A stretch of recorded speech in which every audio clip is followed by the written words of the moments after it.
The city unfolded beneath Elena's window as the plane descended through soft evening clouds. Paris gleamed in golden light, its rooftops stretching endlessly, the sign curling like a ribbon. Her chest tightened with excitement as she pressed her forehead against the glass, whispering to herself that this was the beginning of something new. For years she had lived in borrowed apartments, chasing art jobs that barely paid her rent. Now, beside her in the seat, Adrian leaned back with the calm of someone who owned the world. He placed his hand over hers. "Nervous?" he asked, his voice low, smooth. "Excited," she said, though the truth fluttered somewhere between joy and disbelief.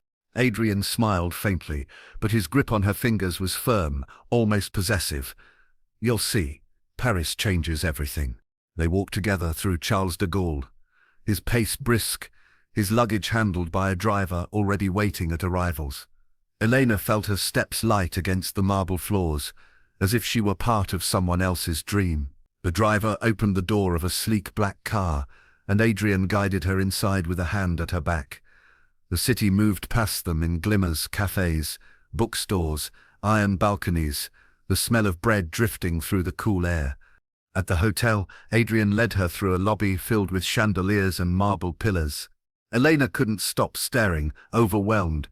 She caught her reflection in the glass doors, a young woman in a simple coat, eyes wide, almost fragile beside him. He looked every bit the businessman in tailored lines, sharp and commanding.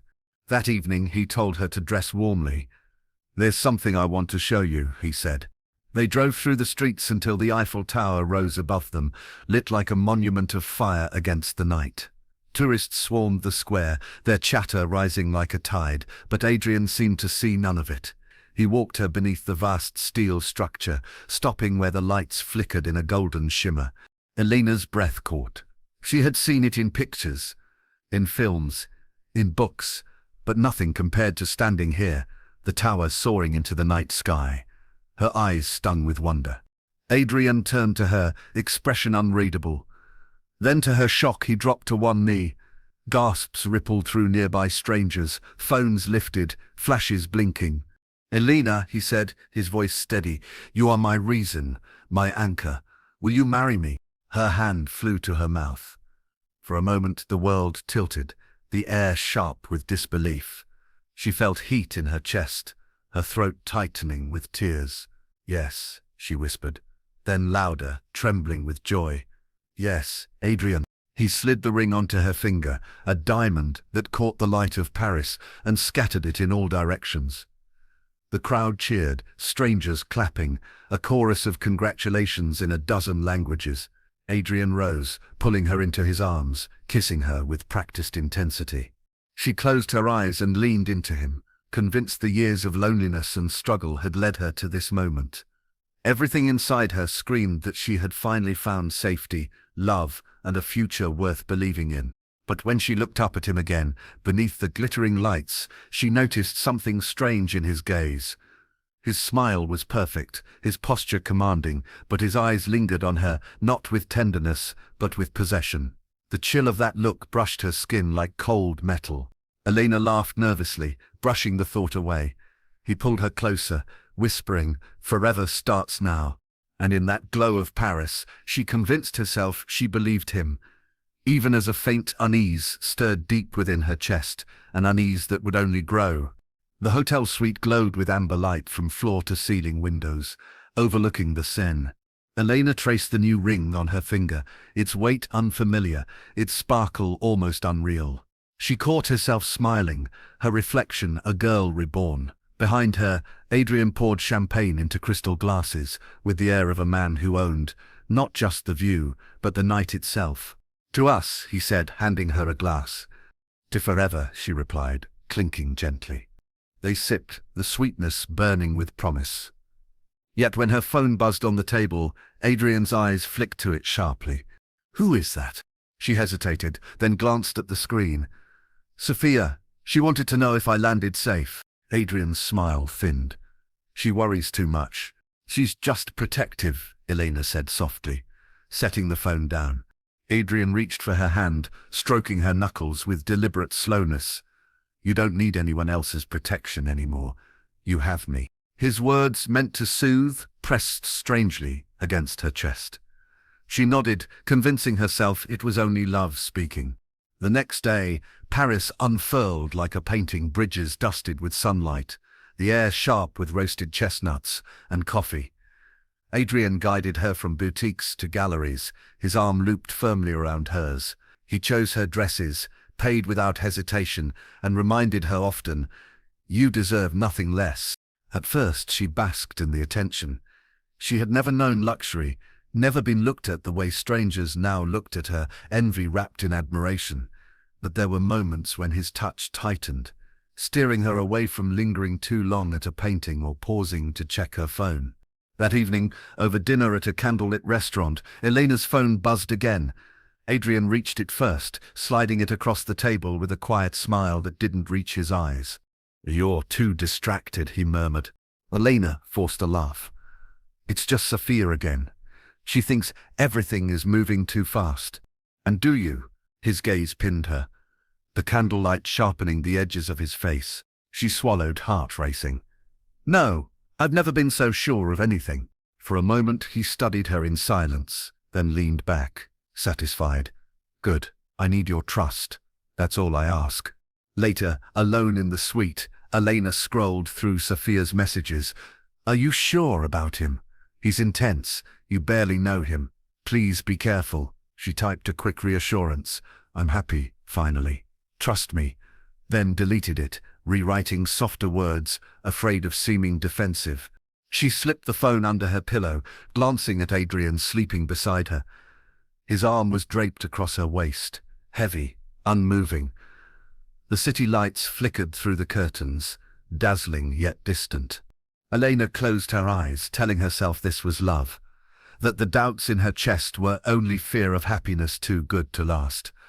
But in the quiet dark, her breath caught on a truth she couldn't admit. Forever felt less like freedom, and more like a cage tightening around her. The third morning in Paris dawned with soft rain. Elena woke to find Adrian already dressed, scrolling through his phone by the window.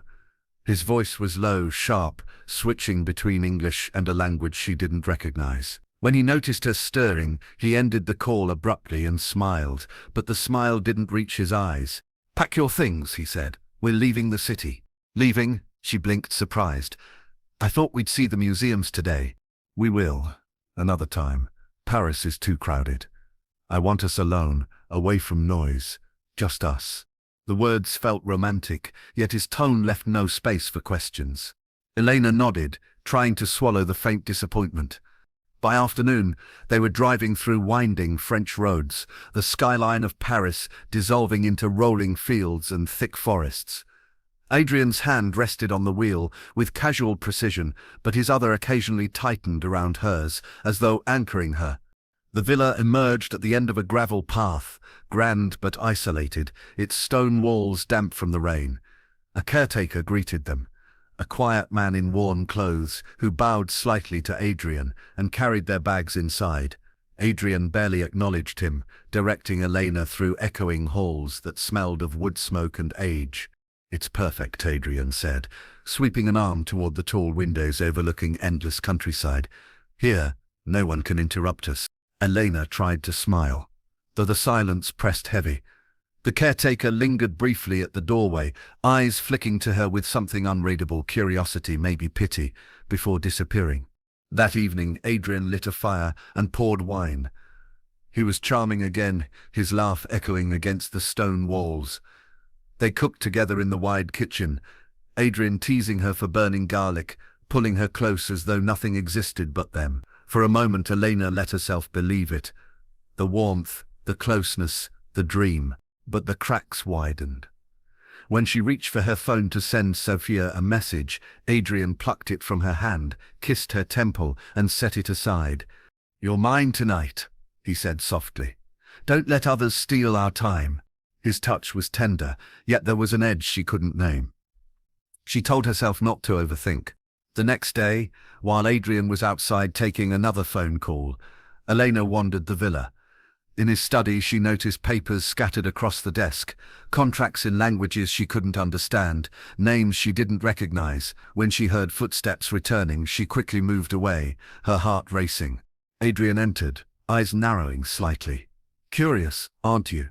"I was just looking around," she said, forcing a smile. He stepped closer, studying her. Then, just as quickly, he kissed her cheek. "Stay out of my work, Elena. That's all I ask." The words lingered like smoke, leaving her unsettled. That night, lying awake beside him, she stared at the dark ceiling, listening to the steady rhythm of his breath. The countryside outside was silent, too silent, the kind that made every creak of the villa sound alive. Her chest tightened with unease. She thought of Sophia's warnings, of the life she had left behind, of the strange way Adrian's moods shifted like a flickering flame. In the stillness, Elena realized she didn't know who Adrian really was, only who he allowed her to see. And with each passing hour, the distance between the man who had knelt beneath the Eiffel Tower and the man beside her in this villa grew harder to ignore. The storm arrived on their fourth night in the countryside.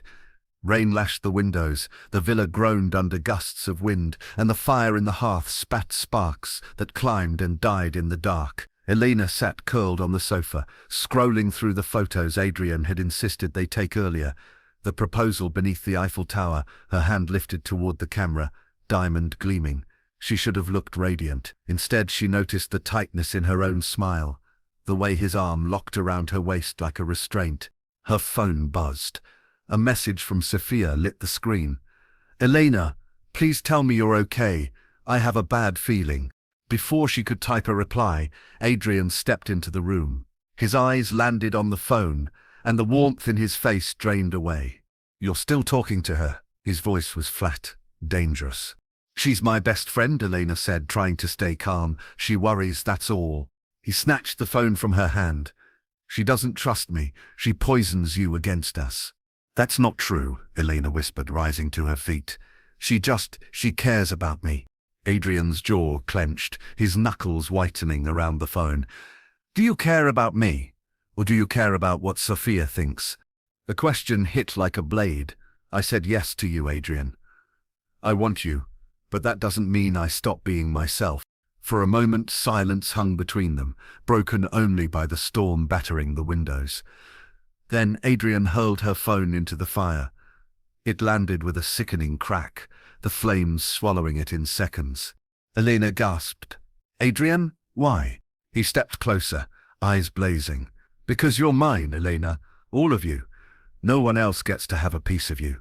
Fear surged through her veins, cold and sharp. She backed away, but he followed, each step deliberate, his shadow looming across the room. "You can't do this," she said, her voice trembling.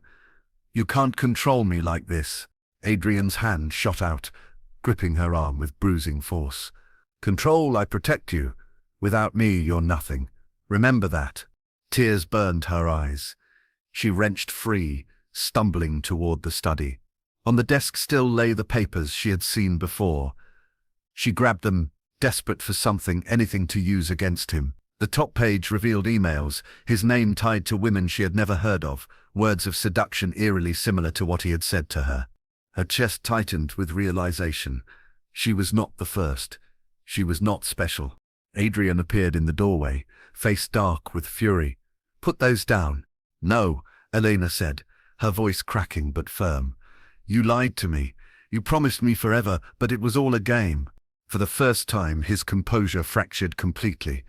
He lunged forward, tearing the papers from her grasp, shoving her back against the desk.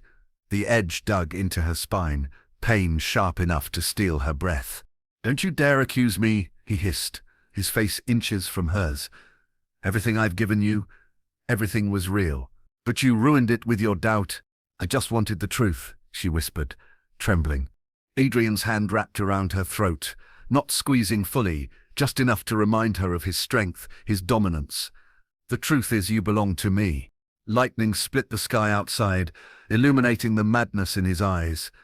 In that instant, Elena saw what lay beneath the charm, beneath the proposal, beneath the promises, a man consumed by possession, not love. Her tears spilled as she clawed at his wrist, gasping, "Please stop."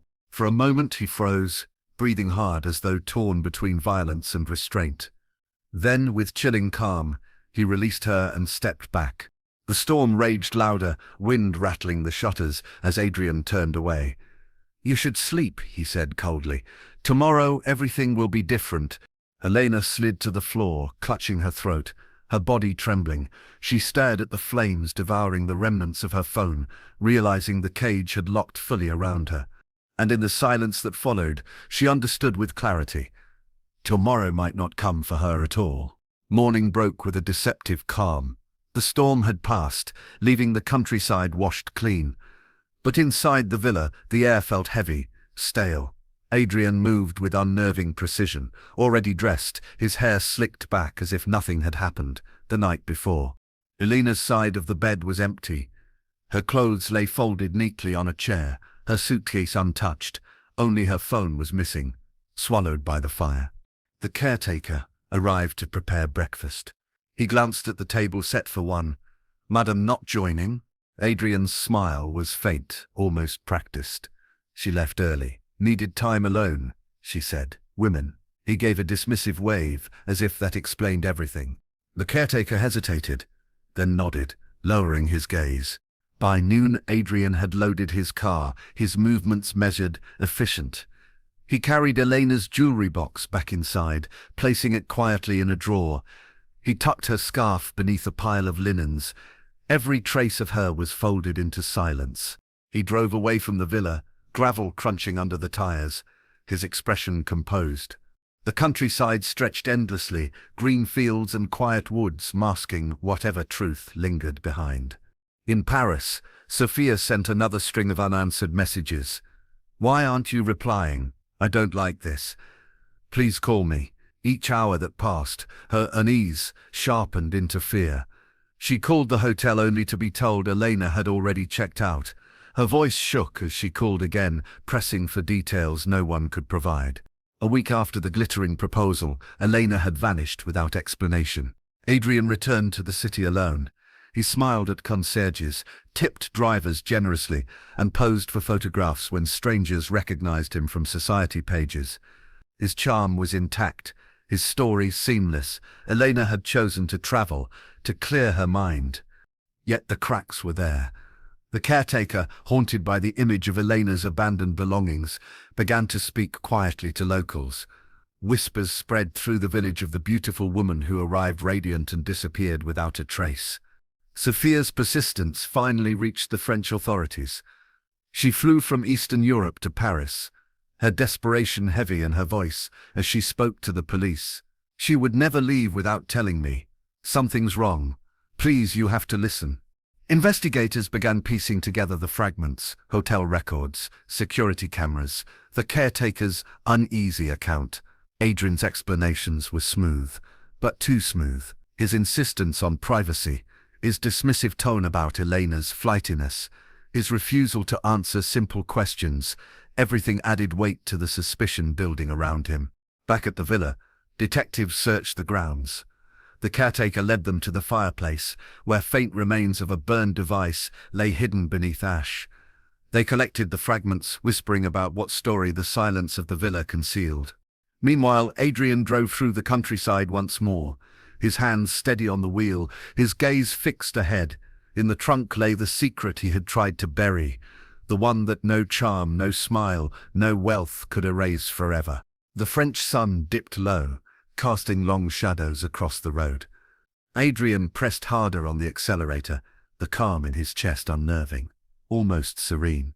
And somewhere, beneath the soil of the woodland ditch he had chosen, the final truth waited to be uncovered. The woodland was silent when the officers arrived, their boots sinking into damp earth. A dog barked sharply, straining against its handler's grip, circling near the ditch where leaves had been carelessly scattered. One of the men knelt, brushing aside the soil. A pale hand emerged, rigid, reaching upward, as if frozen mid-plea.